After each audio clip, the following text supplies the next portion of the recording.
Une date ordinaire a brusquement basculé lorsque les cargaisons d'intrants ont été stoppées net aux frontières, bouleversant tout un pays.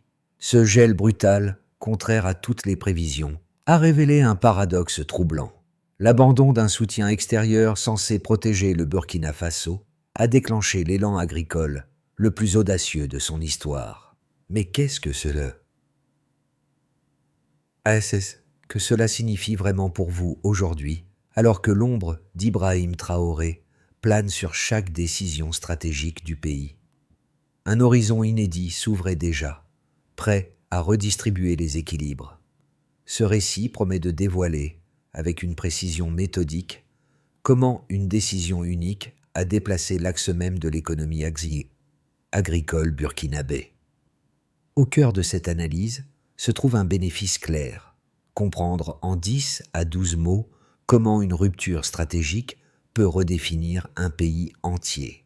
En observant la séquence des événements, il devient évident que l'enjeu dépasse de loin la simple fermeture des frontières. Ici, chaque choix politique redessine les marges de manœuvre nationales, recompose les liens régionaux et expose les pressions internationales qui cherchaient à maintenir l'ancien modèle de dépendance. Mais ce parcours n'est pas linéaire. Une transition de cette ampleur implique des risques élevés: flambée des prix, tensions sur l'approvisionnement, incertitude sur la capacité à maintenir les récoltes. Et c'est précisément ce contraste, fragilité immédiate contre autonomie future, qui constitue la tension dramatique de cette histoire. Un micro-hook surgit alors. Comment une mesure jugée imprudente par tant d'analystes a-t-elle pu produire des effets inverses à leurs prédictions? Cette interrogation sert de fil rouge pour comprendre le basculement à venir. Les premières données ont révélé un renversement inattendu. En moins de 6 mois, les importations alimentaires du Burkina Faso avaient chuté de 40%, défiant toutes les prévisions alarmistes.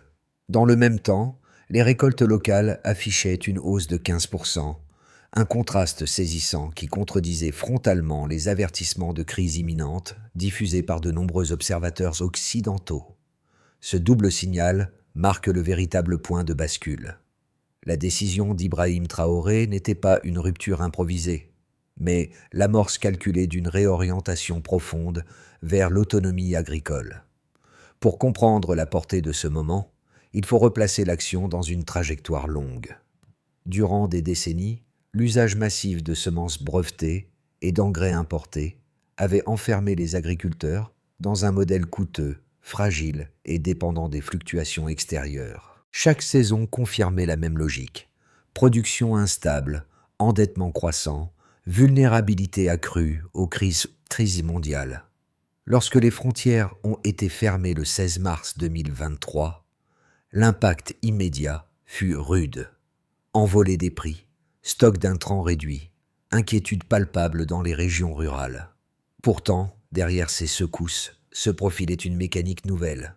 Les paysans ont commencé à échanger des semences indigènes, longtemps marginalisées. Des variétés comme le mil et le sorgho, mieux adaptées aux conditions arides du Sahel, ont progressivement remplacé les hybrides importés. Cette évolution n'était pas seulement technique. Elle révélait un glissement culturel, une reprise en main des savoirs locaux. Parallèlement, un mouvement coopératif s'est développé presque spontanément. La production d'engrais organiques, issus de déchets agricoles, de cendres et de compost, a permis de compenser une partie du manque d'intrants chimiques. Les formations lancées par les institutions nationales ont accéléré cette transition, transformant une contrainte en laboratoire d'innovation rurale. Ainsi, le paysage agricole s'est recomposé sous l'impulsion d'Ibrahim Traoré, non par miracle, mais par l'accumulation d'ajustements qui, mis bout à bout, ont inversé une dépendance structurelle vieille de plusieurs décennies. Au centre de cette transition, une figure s'impose comme fil conducteur, celle d'Ibrahim Traoré, dont les décisions ont servi de repère dans une période où les certitudes semblaient s'effondrer. Son rôle n'est pas présenté comme celui d'un héros solitaire, mais comme celui d'un catalyseur, permettant aux communautés rurales de redéployer leurs propres ressources. Cette posture a rapidement produit ses premiers effets: visible bien avant que les grandes tendances économiques ne commencent à s'inverser. Dans plusieurs villages, des régions du centre-nord et du Sahel, des groupes d'agriculteurs ont restructuré leurs pratiques pour pallier la disparition soudaine des intrants importés. Le premier cas marquant est celui d'un groupement agricole qui, confronté à l'épuisement de ses stocks de semences hybrides, a remis en culture une banque de semences indigènes, conservée localement depuis des années. La récolte obtenue n'a pas seulement permis d'éviter une saison blanche, elle a aussi démontré que les variétés locales, mieux synchronisées avec la pluviométrie irrégulière, pouvaient offrir une marge de résilience inattendue. Un second exemple provient d'une coopérative émergente spécialisée dans les engrais organiques. Au départ, simple initiative de survie, cette structure est devenue un point de redistribution pour plusieurs communes voisines. Les agriculteurs ont pu accéder à un amendement peu coûteux, entièrement produit à partir de matériaux locaux, réduisant ainsi leur dépendance aux importations et stabilisant leurs coûts d'exploitation. Ces signaux précoces n'effaçaient pas les tensions du moment, mais ils esquissaient clairement un possible retournement. À travers ces ajustements concrets, la population rurale montrait que la transition n'était pas uniquement une décision politique, mais un processus où chaque acteur pouvait reprendre une part de contrôle sur son avenir. La question essentielle alors était simple. Cette dynamique pouvait-elle se maintenir face aux secousses suivantes? Le déclencheur survient le 16 mars 2023. Les frontières se ferment. Les camions chargés de semences et d'engrais sont stoppés. La rupture est immédiate. Le pays bascule dans l'incertitude. Les marchés réagissent brutalement. Les prix s'envolent. Les stocks s'amenuisent. Les zones vulnérables ressentent la pression en quelques jours. Le geste semble trop abrupt. Les critiques se multiplient. Les médias annoncent une crise inévitable. Les partenaires internationaux dénoncent une dérive dangereuse. La tension monte. Puis vient le déplacement progressif du centre de gravité. Les agriculteurs s'organisent. Ils identifient leurs ressources locales. Ils ressortent des variétés oubliées. Ils créent des circuits d'échange. Le sorgho revient dans les champs. Le mil reprend de la vigueur. Les premières formations naissent au niveau communal. Les techniques d'engrais organiques se diffusent. Les coopératives improvisent des ateliers de compostage. Les premiers résultats apparaissent. Ils sont limités, mais tangibles. Les communautés reprennent confiance. Le climat politique reste cependant tendu. Les diplomaties occidentales s'inquiètent. Des programmes d'aide sont suspendus. Les analyses internationales prédisent un effondrement de la production. Ibrahim Traoré maintient la ligne. Il défend l'indépendance agricole.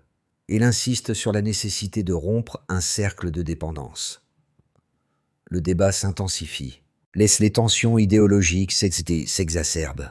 Le pays doit tenir. Le climax survient lorsque les chiffres préliminaires tombent. La baisse des importations alimentaires atteint un niveau inattendu. Les récoltes locales progressent malgré les obstacles. Le message se propage. Les doutes reculent. Les villages découvrent qu'ils peuvent s'en produire davantage qu'escompté. Les coopératives gagnent en influence. Elles deviennent des pivots de la transition. Le mouvement prend forme. La dynamique change d'échelle. Les initiatives isolées deviennent une stratégie nationale. Les régions commencent à coopérer. Les flux d'engrais organiques provenant du Mali et du Niger renforcent les capacités locales.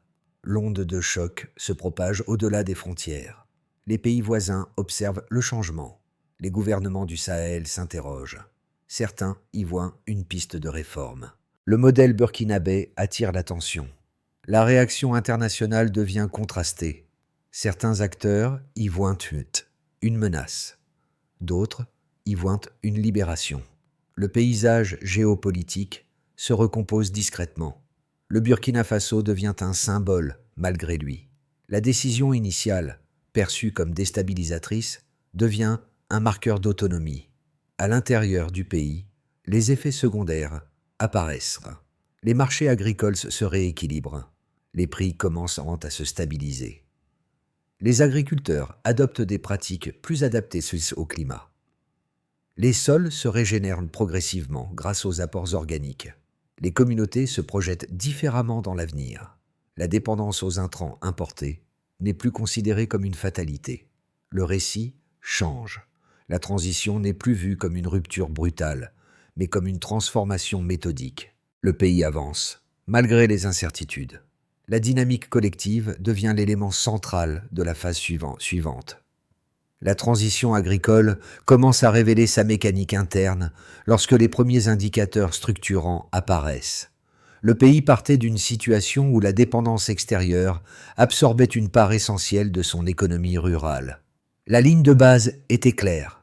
Plus de 2 milliards de dollars étaient donc consacrés chaque année aux intrants importés, créant une vulnérabilité chronique face aux fluctuations extérieures.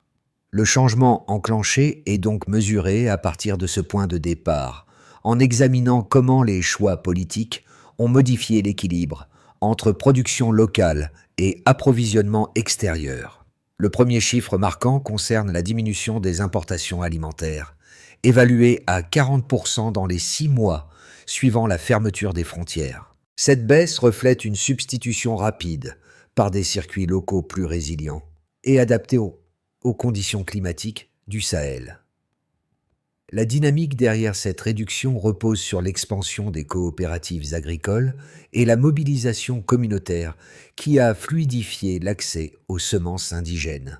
Elle révèle également une capacité du pays à absorber le choc initial sans s'effondrer, grâce à un tissu rural extrêmement réactif.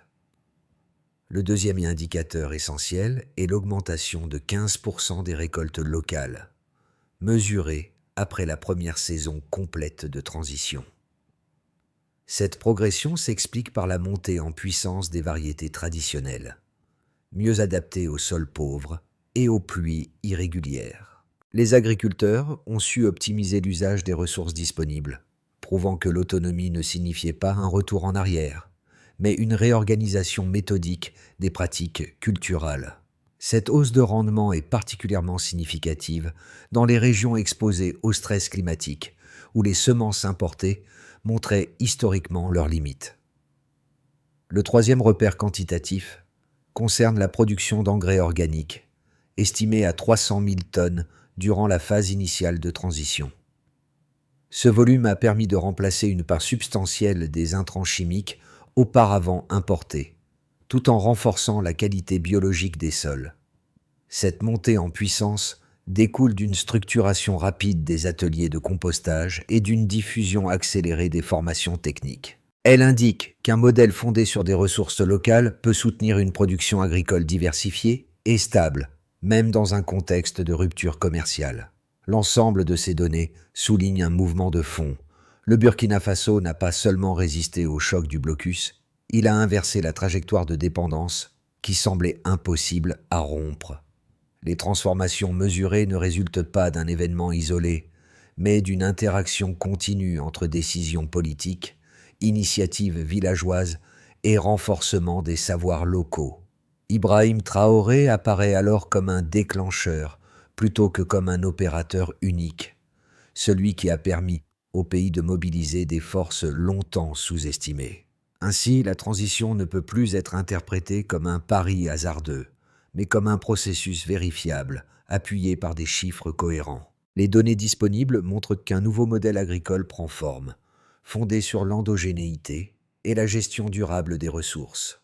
Le mouvement est encore fragile, mais il trace un sentier inédit pour l'ensemble du Sahel, où plusieurs pays observent désormais ce basculement avec une attention croissante.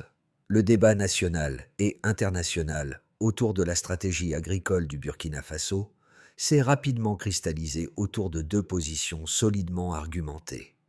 La première, portée surtout par les institutions internationales et certains économistes, avançait que rompre brutalement avec les intrants occidentaux constituait une prise de risque disproportionnée. Selon cette thèse, la disparition des engrais chimiques importés, combinée au retrait des semences brevetées, allait provoquer une chute inévitable des rendements. Les critiques estimaient que les filières locales n'avaient ni la capacité logistique, ni l'expertise technique pour compenser une transition aussi radicale. Dans cette vision, la fermeture des frontières annonçait un cycle de pénurie prolongé, aggravé par l'absence d'infrastructures capables d'assurer une montée en puissance rapide des alternatives locales. Face à cette position pessimiste, un second courant défendait au contraire la pertinence stratégique de la décision. Ses partisans insistaient sur les effets structurels d'une dépendance qui, depuis des décennies, fragilisait l'économie agricole burkinabé. Pour eux, l'importation massive d'intrants avait uniformisé les pratiques, dégradé la qualité des sols et exposé le pays à des chocs extérieurs incontrôlables. La transition n'était donc pas seulement un choix politique, mais une nécessité pour reconstruire un système agricole capable de résister aux pressions climatiques et économiques. La réactivation des semences indigènes, l'essor des coopératives et la diffusion des engrais organiques étaient perçus comme autant de leviers pour restaurer une autonomie durable. La réponse nuancée émerge en examinant les données apparues après les premiers mois. Les chiffres montrent une baisse de 40% des importations alimentaires et une hausse de 15% des récoltes locales, des résultats qui contredisent directement les prévisions d'effondrement d'avancée par la première thèse. L'apparition de 300 000 tonnes d'engrais organiques confirme que les solutions internes peuvent prendre le relais lorsque les communautés disposent d'un soutien institutionnel adapté. Ces éléments indiquent que le pays ne s'est pas contenté de survivre à la transition. Il a activé un modèle de substitution enraciné dans ses propres ressources. Dans cette perspective, les alertes initiales ne sont pas balayées, mais replacées dans un cadre plus large. Elles soulignent la fragilité du processus, tandis que les résultats observés démontrent la capacité d'adaptation du pays. Le débat ne se résout pas, ça c'est un affrontement binaire. Il montre plutôt comment une décision jugée imprudente a révélé un potentiel longtemps sous-estimé, offrant au Burkina Faso l'opportunité de redéfinir son autonomie agricole. Une rupture devient visible. Cette évidence apparaît au milieu du processus, précisément lorsque les premières récoltes issues de semences indigènes dépassent les attentes. Le basculement ne se manifeste pas par un discours officiel, mais par une série de résultats concrets observés dans plusieurs communes rurales. Les variétés locales, longtemps écartées au profit de semences importées, montrent une résilience remarquable face aux pluies irrégulières et aux sols appauvris. Cette résistance inattendue change la dynamique du débat, car elle démontre qu'un système fondé sur les ressources internes peut produire des résultats mesurables. Dans une province du Sahel, un groupement agricole réalise une expérience simple. Diviser ses parcelles entre anciennes semences hybrides restantes et variétés traditionnelles relancées. Les parcelles indigènes résistent mieux aux fortes chaleurs, maintiennent leur vigueur et garantissent une récolte plus stable. Cette observation, reproduite dans d'autres localités, crée un point d'inflexion silencieux. Les critiques perdent une part de leur force, tandis que les partisans du changement voient un début de validation. Au cœur de ce tournant, l'action d'Ibrahim Traoré reprend une dimension stratégique. Son choix crée les conditions permettant à ces expérimentations locales d'exister, révélant que l'autonomie n'est pas une abstraction politique, mais une trajectoire testable sur le terrain. Ce midpoint révèle donc un principe central. Ce n'est pas la rupture elle-même qui produit la transformation, mais la capacité collective à réinventer les pratiques agricoles.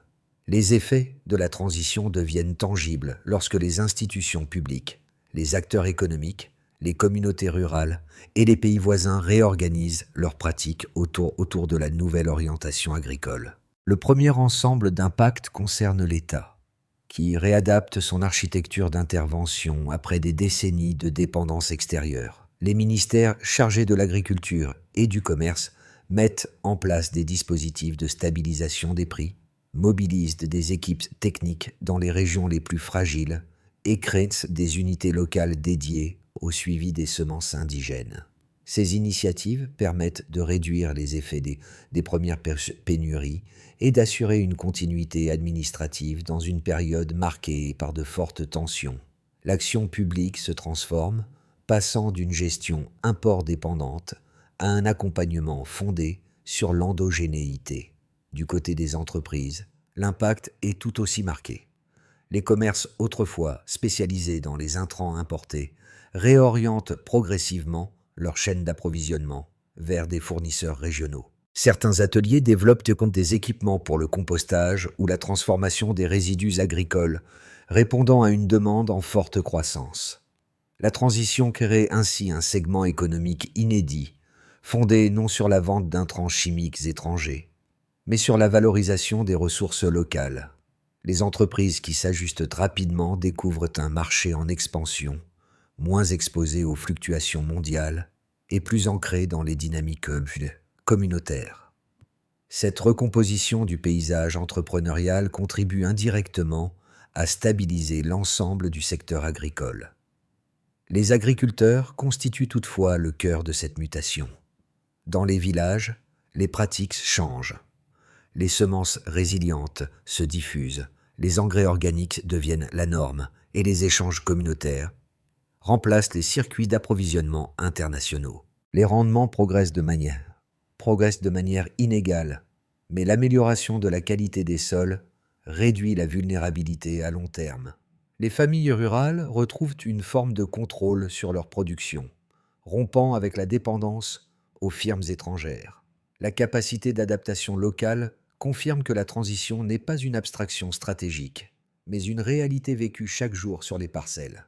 À l'échelle régionale, les effets s'étendent rapidement. Les pays voisins, notamment le Mali et le Niger, intensifient leurs échanges avec le Burkina Faso, fournissant des volumes d'engrais organiques tout en observant les résultats obtenus. Ces coopérations transfrontalières créent une zone d'expérimentation collective, où chaque État cherche à réduire sa vulnérabilité alimentaire. L'exemple burkinabé devient un point de référence pour évaluer la possibilité d'un modèle agricole africain plus autonome. Cette dynamique participe à redessiner la carte des dépendances dans le Sahel, confirmant que le basculement observé n'est pas isolé, mais partie prenante d'un mouvement régional plus large.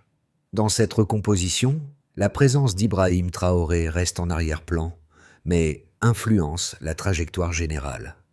Son choix initial, perçu comme un pari risqué, produit des conséquences concrètes sur les institutions, les entreprises, les communautés rurales et l'environnement régional. L'interrogation ouverte au midpoint, la viabilité réelle du modèle interne, trouve ici un début de réponse. Les résultats montrent que la transition crée des effets mesurables, durables et transmissibles. À ce stade de la transition, l'évolution des 12 prochains mois peut être envisagée à travers 3 trajectoires plausibles. Chacune s'appuie sur les tendances observées et sur les contraintes structurelles qui continueront d'influencer le système agricole burkinabé. Ces scénarios ne cherchent pas à prédire l'avenir, mais à offrir une grille de lecture permettant d'appréhender les effets possibles du modèle endogène qui se met en place.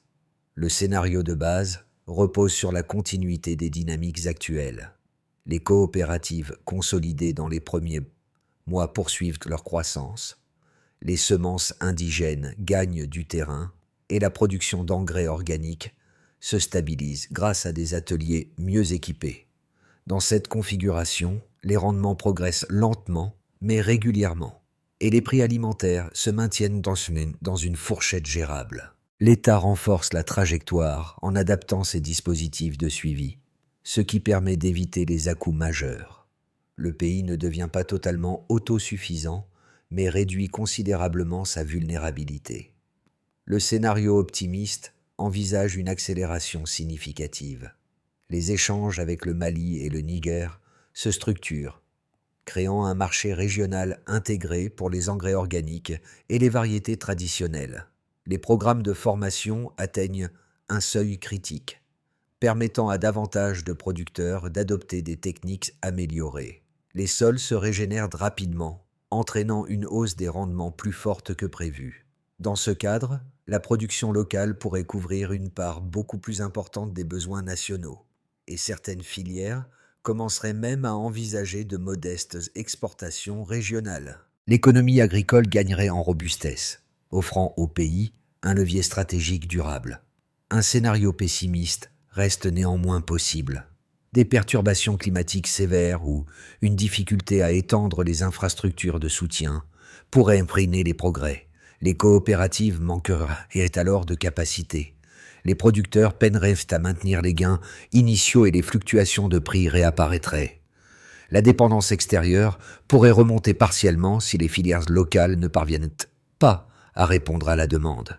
Ce scénario n'annule pas les acquis, mais ralentit fortement la transformation engagée. Face à ces trois trajectoires, une recommandation intellectuelle s'impose. Analyser la transition non comme un choix ponctuel, mais comme un système dynamique où chaque acteur peut influencer la courbe d'évolution. La compréhension de ces scénarios permet de lire l'avenir non en termes de certitude, mais en termes de marge de manœuvre qui se crée et se déplace.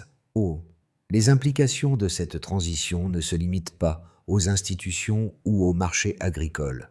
Elles touchent directement différents profils de citoyens dont les expériences quotidiennes évoluent à mesure que le pays s'adapte. Les ménages urbains, confrontés au début à une hausse marquée des prix, observent peu à peu une stabilisation liée à l'essor des circuits locaux. Cette transition transforme leur rapport à la consommation alimentaire, en favorisant une attention accrue portée à l'origine des produits et à la qualité des pratiques agricoles. Une compréhension plus fine des dynamiques rurales commence alors à émerger. Dans les zones rurales, l'impact se manifeste différemment. Les familles d'agriculteurs perçoivent une amélioration progressive de leurs marges, car l'usage de semences adaptées et d'engrais organiques réduit les coûts de production. Cette évolution redéfinit leurs projections dans l'avenir, leur permettant d'envisager des investissements modestes, tels que la réhabilitation de parcelles ou l'achat d'équipements plus durables. La transition structure ainsi un espace où la stabilité économique devient plus accessible, même si des défis persistent. Les jeunes générations occupent un rôle particulier dans cette dynamique. L'introduction de formations sur les pratiques agricoles locales, la gestion des sols et la transformation des produits ouvrent la voie à de nouvelles perspectives professionnelles. Elles ne se limitent plus aux activités agricoles traditionnelles, mais incluent des métiers liés au compostage, à la commercialisation ou au suivi technique des cultures. Le monde rural s'enrichit alors d'une palette de compétences et de trajectoires variées. Ces évolutions invitent les citoyens à réfléchir à leur place dans ce mouvement. En observant les rééquilibrages en cours, chacun peut se demander comment participer à la consolidation d'un modèle agricole plus autonome et plus résilient. L'enjeu dépasse la simple adaptation. Il s'agit d'intégrer une nouvelle manière d'appréhender la sécurité alimentaire et l'usage des ressources locales. La consolidation du modèle agricole burkinabé nécessite désormais une feuille de route structurée, capable d'ancrer durablement les acquis tout en corrigeant les fragilités observées. Ce programme ne vise pas à multiplier les initiatives, mais à définir des étapes opérationnelles que les institutions, les communautés rurales et les partenaires régionaux peuvent mettre en œuvre de manière coordonnée. La présence d'Ibrahim Traoré dans cette dynamique joue le rôle d'un cadrage politique, mais l'exécution dépend d'un ensemble d'acteurs distribués sur tout le territoire. Étape 1. Renforcer la formation agricole locale. Les instituts régionaux doivent déployer des modules pratiques obligatoires sur les semences indigènes, le compostage et la gestion de l'eau. Les sessions doivent être trimestrielles. Leur succès se mesure par le taux d'adoption des techniques dans les exploitations. L'objectif est d'accélérer la diffusion des savoir-faire nécessaires pour stabiliser les rendements. Étape 2. Structurer la production d'engrais organiques. Les communes se sont appelées à créer des unités locales capables de produire et stocker des volumes suffisants. Les ateliers doivent fonctionner selon un calendrier saisonnier dépendant des résidus agricoles disponibles. Le suivi repose sur la capacité à maintenir un approvisionnement constant durant les périodes critiques. Cette mesure réduit la dépendance aux importations et stabilise la qualité des sols. Étape 3. Développer un marché régional intégré. Le Burkina Faso doit renforcer ses accords avec le Mali et le Niger afin de fluidifier les échanges d'engrais et de semences résilientes. Les ministères concernés évaluent ces flux à travers des indicateurs mensuels. Ce réseau régional consolide la résilience collective du Sahel. Ibrahim Traoré inscrit ainsi la transition dans un cadre transfrontalier durable. Étape 4. Garantir la stabilité des prix alimentaires. L'État met en place un mécanisme de régulation basé sur des stocks tampons. L'efficacité du dispositif se mesure à la réduction des fluctuations saisonnières. La maîtrise des prix soutient la confiance des ménages tout en permettant aux producteurs d'investir. Cette feuille de route referme la question ouverte au scénario précédent. La transition ne repose pas sur un pari incertain, mais sur un système programmable et mesurable.